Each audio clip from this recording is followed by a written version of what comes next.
नमस्कार। आइए बात कर लेते हैं आपकी सबसे पहले कनिष्ठा उंगली की। कनिष्ठा उंगली ज्ञान की उंगली।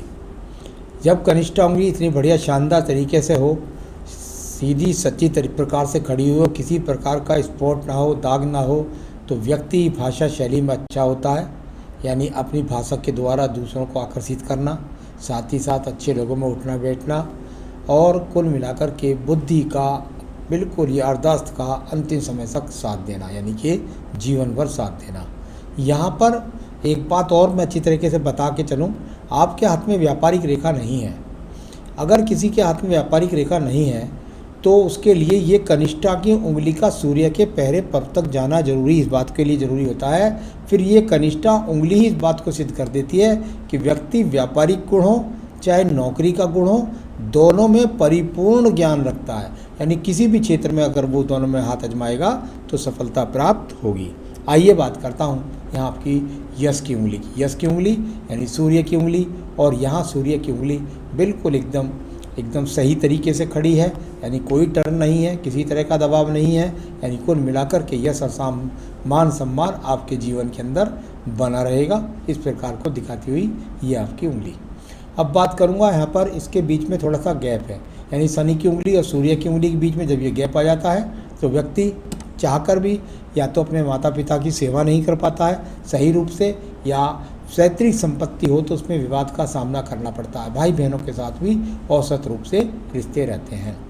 शनि की उंगली या थोड़ा सा टर्न लेकर के है, व्यक्ति को जीवन के अंदर संघर्ष करा करके और संघर्ष के बाद सफलता दिलाने वाली ये आपकी शनि की उंगली है, यानी आपसे मेहनत कराएगी शारीरिक रूप से भी और मानसिक रूप से भी। चलिए, अभी यहाँ पर किसी प्रकार के रोग के चिन्ह मौजूद नहीं है। बृहस्पति की उंगली की बात कर लेता हूँ। एकदम टर्न होकर के बृहस्पति की उंगली का मुड़ जाना ये अपने आप में अच्छा संकेत नहीं है। अच्छा संकेत भी कह सकते हैं, क्योंकि ये बहुत ज़्यादा पैसे की वृद्धि व्यक्ति के ज़्यादा झुकाव को झुकाती है, यानी कि कुल मिलाकर के पैसे के लिए व्यक्ति बहुत ज़्यादा संघर्ष करता है और संघर्ष करना पड़ता है, साथ ही साथ उसके बाद भी वो अपने आप से संतुष्ट नहीं होता। तो असंतुष्ट वाली ये उंगली है, यानी जीवन में कितना भी धन आ जाए संतोष आपको नहीं मिलने वाला। ये बीच की उंगली का जब गैप होता है तो पत्नी से वैचारिक मतभेद के लिए भी जाना जाता है।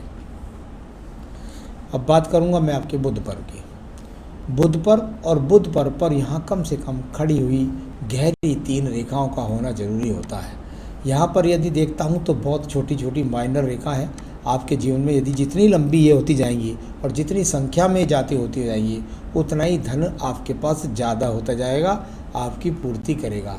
साथ ही साथ संतान में व्यक्ति को 2 रेखा के संकेत को दर्शाने वाला ये आपका पर्व भी है।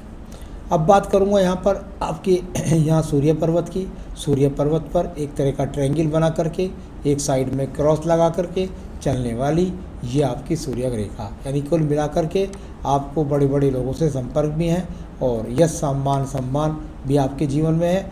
ऐसा व्यक्ति यदि राज्य सरकार की नौकरी के लिए मेहनत करे तो उसको सरकारी योग मिलने की, नौकरी मिलने का योग भी आपके हाथ के अंदर था। तो चलिए, आपने की या नहीं की ये आप जानें। अब बात करता हूँ यहाँ पर मैं आपके अगले पर्व की, जिसको बोलते हैं सूर्य का पर्व। सूर्य का पर्व धन का पर्व होता है, और धन के पर्व पर ईश्वर कृपा से 55 वर्ष के बाद अभी से वो रेखा खड़ी हो गई है, यानी जीवन के अंतिम समय तक आपके पास धन के आगमन को दर्शाने वाली ये रेखाएं मौजूद हैं। अब बात करूंगा बृहस्पति के पर्व की। बृहस्पति का पर्व और बृहस्पति के पर्व पर ये एक तरह का जो दीप बन गया है और बाहर की तरफ जा रहा है। इस रेखा का ऊपर की तरफ होना अनिवार्य होता है। यदि ऊपर की तरफ देखूं तो इसमें से 2 रेखाएं छोटी छोटी सी ऊपर की तरफ उठ गई हैं। ये अच्छे संकेत हैं इस बात के। अगर केवल यही दीप सा रह जाता तो आपके जीवन के लिए, आप अच्छे लग्जीरियस जीवन के लिए या मकान के लिए आप तरसते रह जाते, लेकिन ये 2 रेखा यहाँ पर खड़ी हुई हैं तो आपको संभावना बढ़ गई है जीवन में मकान बनने की। आगे बढ़ूँगा बाकी रेखाओं को। अब बात करता हूँ हृदय रेखा की। हृदय रेखा यहाँ पर अनुकूलता के साथ चलती हुई हृदय रेखा। अभी यहाँ पर मुझे किसी भी प्रकार के यहाँ पर कोई बहुत बीमारी के योग नहीं लगे हैं। साथ ही साथ शनि पर्वत तक रेखा पहुँची है तो व्यक्ति साम दाम दंड भेद सभी तरीके के नियमों को अपनाकर अपने जीवन में, यानी उसके हृदय के अंदर सारी चीज़ें विराजमान हैं। तो सब तरीके से एक भोला व्यक्ति नहीं, चपल व्यक्ति है, मौके के अनुसार काम कर देगा। चलिए बात करता हूँ मैं इसके बाद आपके मंगल पर्व की। मंगल पर्व साहस की रेखाओं के रूप में जाना जाता है। साथ ही साथ आपके जीवन के अंदर आप कार्य करने वाले व्यक्ति यदि हैं तो ये रेखाएं आपके पास मौजूद मिलेंगी। यानी कि यदि कुल मिलाकर कह सकता हूँ तो आप अपने कार्यों में यानी कुल मिलाकर निकम्मे व्यक्ति के हाथ के अंदर ये रेखाएं नहीं होती हैं। तो ये अपने आप में उत्तम रेखाएं। 2 मंगल पर रेखाएं आपके यहाँ पर मिली हुई हैं, यानी कि आपके द्वितीय मंगल पर भी 2 रेखाएं मौजूद मिली। जब द्वितीय मंगल पर्वत पर ये 2 मंगल रेखाएं मिल जाती हैं तो व्यक्ति को जीवन में झगड़ों में, झंझट में, मुकदमों में विजय प्राप्त होती है। साथ ही साथ टेक्निकल कार्यों में, पुलिस में, मिलिट्री में, राज्य सरकार की नौकरी में, ज़मीन जायदाद से लाभ, इस तरह के संकेत वालों के व्यक्तियों के हाथ के अंदर ये चीज़ यानी अपने आप में लाभ के चिन्ह के रूप में जानी जाती है। साथ ही साथ बजरंग बली की विशेष कृपा के लिए जानी जाती है। बात कर लेते हैं आपकी बुद्धि रेखा की। बुद्धि रेखा और जा करके जिसकी भी हाथ की रेखा बुद्धि इतनी सामान्य तरीके से पूरे पर्वत को पार करके और यहाँ मंगल और चंद्र पर्वत के मध्य पहुँच जाए, यानी अपने जीवन में व्यक्ति जब तक सप्लाई नहीं जोड़ेगा या अपने जीवन में जब तक व्यक्ति दूर स्थानों से नहीं जुड़ेगा तब तक उसके पास धन के आगमन नहीं बनेंगे। ऐसी मस्तिष्क रेखा आपके पास है और बहुत ही अच्छी योजनाओं को कारगर तरीके से लागू करने की ये अपने आप में अच्छा संकेत भी है। अब बात कर लेते हैं आपके चंद्र पर्वत की। चंद्र पर्वत किसी प्रकार की कोई मानसिक टेंशन वाली यहाँ पर रेखाएं नहीं, छोटी छोटी रेखाएं हैं, वो छोटी छोटी यात्राओं के लिए जानी जाती है। साथ ही साथ जो मस्तिष्क वाली रेखा थी उसने बता दिया कि आप यदि चाहें तो दूर देशों से जुड़ कर के भी आप अपना व्यापार कर सकते हैं। व्यापारिक रेखा के लिए मैंने आपको बता ही दिया था कि आपकी वो उंगली का टावर ही अपने आप में अनुकूलता का पूरा संकेत है। तो यहाँ किसी प्रकार का डिप्रेशन का कोई भी योग मौजूद नहीं है। चलिए अब बात करूँगा मैं आपकी यहाँ पर सीधा आपकी भाग्य रेखा के बारे में। व्यापारिक रेखा के लिए मैंने बोल ही दिया आपको कि व्यापारिक रेखा ना भी हो तो भी कोई बात नहीं है, आपके पास बेहतरीन रेखा के रूप में वो सिर्फ उंगली ही आपकी काफ़ी थी जो आपको सब तरीके से संपूर्णता प्रदान करती है। आइए आयु रेखा की बात करता हूँ, यहाँ की बात करता हूँ आपकी भाग्य रेखा की। भाग्य रेखा और अनुकूलता के साथ में चलती हुई भाग्य रेखा बहुत मणिबंध के आसपास है। कई बार व्यक्ति को व्यापारिक जो उसका होता है वो परिवार से भी मिला हुआ होता है। साथ ही साथ भाग्य रेखा अनुकूलता के साथ में यही भाग्य रेखा यानी जो व्यापार आप आज की तारीख में कर रहे हैं वही व्यापार आप जीवन भर उसी व्यापार के द्वारा आप धन के आगमन को प्राप्त कर सकेंगे। ऐसी आपके पास उत्तम व्यापारिक रेखा है। आपके जीवन में 35वें वर्ष में कुछ उठापटक का योग दिखाई देता है, यानी उस समय कुछ हो सकता है 36वें वर्ष में 35 से 36वें वर्ष में आपको कोई अच्छा खासा झटका लगाओ व्यापार से संबंधित। तो इसके यहाँ पर संकेत मिले। एक हल्की सी रेखा ने प्रयास किया था यहाँ जाकर के आपके लगभग यहाँ 42वें वर्ष में, लेकिन इसने काटा नहीं, ये अच्छी बात है। थोड़ा सा व्यापार को अप डाउन यहाँ पर भी दिखलाता हुआ, तो ये अपने आप में अनुकूलता से बाद में रेखा चलती जा रही है। अब बात करेंगे आपके सवालों की। मेरा व्यापार कैसा रहेगा? बिल्कुल शानदार रहेगा आपका व्यापार। आप किसी प्रकार की कोई चिंता न करें, आपका व्यापार अनुकूलता से आपके जीवन भर आपका साथ देने वाला है। आपने कहा खुद का घर और ऑफिस कब होगा? यहाँ मैं जब आपके हाथ के अंदर देख रहा हूँ तो यहाँ पर मैंने जब आपकी यहाँ पर आयु रेखा पर देखा तो वहाँ भी कोई इंडिकेशन नहीं मिला। यहाँ एक छोटी सी रेखा है, ध्यान रखिएगा। यदि ये छोटी सी रेखा पूरा दीप यहाँ बन जाए, इस तरह से मिल जाए, आपको दिखाई दे जाए कि यहाँ मिल गई, तो यहाँ मुझे कुछ संकेत लगा है। और ये जीवन के लगभग मुझे 48 से 50 वर्ष के बीच में दिखलाई देता है। यानी 48 से 50 वर्ष के बाद आपका ऑफिस और आपका मकान बनने के योग, ये त्रिभुज बनेगा ज़रूर। और यदि बन जाएगा तो ये 48 से 50 वर्ष में आपको 48 के वर्ष के बाद में ऑफिस और मकान बना करके देगा। पैसा कितना? बिल्कुल निश्चित रूप से कह सकते हैं कि बहुत ज़्यादा तो नहीं कह सकता मैं कि बहुत ज़्यादा धनवान वाली स्थिति है, लेकिन ये निश्चित बात है करोड़पति का ही हाथ है और संपत्ति मकान सहित ये करोड़ों का हाथ यहाँ पर है। तो ये भी अपने आप में एक अच्छा है, इंडिकेशन है। आपने कहा बचत नहीं कर्ज ज़्यादा है। आपके इस सवाल से मैं थोड़ा सा चिंतित ज़रूर हूँ कि आपने कहा कि यहाँ बचत नहीं, बचत तो चलिए नहीं, मैं मानता हूँ कि आज के ज़माने में नहीं है, लेकिन जब कर्ज की बात होती है तो कर्ज का संकेत हम दो ही पर्वतों के द्वारा जान पाते हैं। नंबर एक बात तो यहाँ आपका जो बुद्ध पर्वत के नीचे संकेत मिले, वहाँ मुझे कोई बहुत ज़्यादा कर्ज का संकेत नहीं मिला। दूसरा संकेत जो मिला है मुझे, यहाँ से जाकर के ये एक जो द्वीप बाहर की तरफ जा रहा है, इसका संकेत मिला है।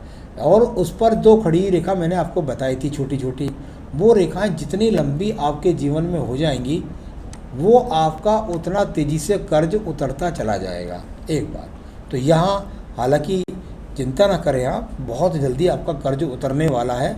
इस प्रकार की रेखाओं के हाथ पर पूर्णतः संकेत हैं, तो जल्दी से आपका कर्ज उतरेगा। ज़्यादा दिन आप कर्ज में नहीं रहने वाले हैं। आपके व्यापार से संबंधित कर्ज की बात है तो उसे आप कर्ज मत समझिए, क्योंकि व्यापार में तो कर्ज का सामना, कर्ज से ही व्यापार चलता है।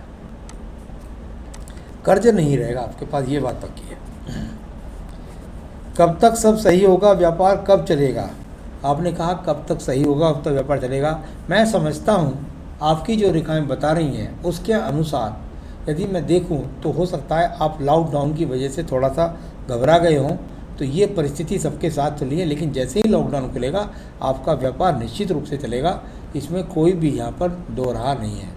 तो आपका व्यापार चलेगा, चिंता ना करिए। और मैं कुछ उपाय बता दूंगा, वो कर लीजिए तो और अच्छा चल जाएगा। लेकिन दूर स्थानों से जब तक सप्लाई नहीं बनेगी और नहीं जुड़ेंगे, जब तक वो नहीं चलेगा। बच्चे और पत्नी के बारे में आपने पूछा। बच्चों और पत्नी के लिए जहाँ तक सवाल है, यहाँ पर पत्नी से तो पूरा सहयोग नज़र आता है। किसी प्रकार से छोटी छोटी रेखाएं अगर यहाँ हल्की सी काट भी रही हैं तो ये कोई ऐसी नहीं है कि कोई पत्नी से तलाक हो जाए, इस तरह का कुछ नहीं है। छोटा मोटा विवाद की बात ही आप केवल समझ सकते हैं। बच्चों का सहयोग आपको मिलेगा। यहाँ पर बुद्ध पर्वत पर और ज़्यादा रेखाएं खड़ी हो जाएंगी तो और ज़्यादा यहाँ पर बच्चों का सहयोग, जितनी लंबी रेखा, जितनी ज़्यादा रेखा यहाँ खड़ी होंगी उतना आपको बच्चों का सहयोग बढ़ता जाएगा, धन का आगमन बढ़ता जाएगा। तो अपने हाथ में स्वयं भी आप देख सकते हैं। तो आइए आपके सारे पर्वतों को, रेखाओं के सबके बारे में बताया। अब मैं राहु पर्वत के बारे में बताता हूँ। राहु पर्वत की बात करें तो यहाँ पर किसी भी प्रकार से झटके से धन मिलने का योग कहीं से कहीं नहीं। कोई भी शेयर बाजार में पैसे ना लगाएं, किसी भी प्रकार की लॉटरी में पैसा ना लगाएं, उनसे आपको कोई पैसे के योग यहाँ पर नज़र नहीं आते। केतु पर्वत की बात कर लेता हूँ। केतु पर्वत पर देखता हूँ तो कोई बहुत बड़ी बीमारी के योग यहाँ पर अभी किसी भी प्रकार से नज़र नहीं आते। तो ये भी अपने आप में एक अच्छा ही संकेत है कि रोग ना हो, व्यक्ति तो जीत जाता है। मंगल रेखा की बात करता हूँ। ये मंगल रेखा आपके पास में मौजूद है, यानी कि कुल मिलाकर के कवच का काम करने वाली ये रेखा होती है जो मुसीबतों से निकाल लाती है। शुक्र पर्वत की बात करें, शुक्र पर्वत पर यहाँ वो रेखाएं नज़र नहीं आई जो बहुत ज़्यादा लग्जरियस जीवन के लिए जानी जाती हैं। कुल मिलाकर के सही जो ज़रूरत का, आवश्यकता की चीज़ें हैं वो सब आपके पास मौजूद है। आयु रेखा की बात करें, यहाँ आयु रेखा और इस तरीके से जाकर शुक्र रेखा में मर्ज हो जाती है, यानी कुल मिलाकर के व्यक्ति के पास 77-78 वर्ष की आयु रेखा भी मौजूद है। तो आपकी सारी रेखाओं के बारे में, पर्वतों के बारे में, उंगलियों के बारे में, सभी सवालों के जवाब मैंने आपके जीवन में दिए। तो बस आप थोड़ा सा चिंतित हैं तो किसी प्रकार से चिंतित ना हो। अच्छी बुद्धि है आपके पास, अच्छी योजनाएं हैं आपके पास, ईश्वर का अच्छा हाथ भी है आपके पास। और कृपा करने के लिए मैं थोड़ा सा उपाय बता दूंगा, इसे कर लीजिए। और बस आपको अपने पूजा में रोजाना श्री सूक्तम और पुरुष सूक्तम, श्री सूक्तम और पुरुष सूक्तम अपने कार्यालय में बैठकर, अपने ऑफिस में बैठ कर के पढ़ें। वो आपके जीवन में बहुत तेज़ी के साथ आपको धन और आपके व्यापार को चलाएगा और कर्ज से मुक्ति देगा। सभी प्रकार से उन्नति आप कर पाएंगे। रोजाना की पूजा के अंदर रुद्राष्टकम और आप चाहें तो हनुमान अष्टक भी कर सकते हैं। तो बस इतना वर्क करिए। एक बेहतरीन सा रत्न यदि कोई पहनना चाहते हैं तो निश्चित रूप से कहूँगा कि आपको फायर ओपल पहनना चाहिए। फायर ओपल आपकी तर्जनी उंगली के अंदर आप धारण करें, जो आपको यश, नौकरी, व्यापार में समृद्धि, उन्नति, तरक्की, संतान का सहयोग, पत्नी का सहयोग, धन से परिपूर्णता, कर्ज से मुक्ति, ये सब कुछ दिलाएगा। इतना कीजिए, जीवन में सुखी रहिए, यही मेरी शुभकामनाएं हैं।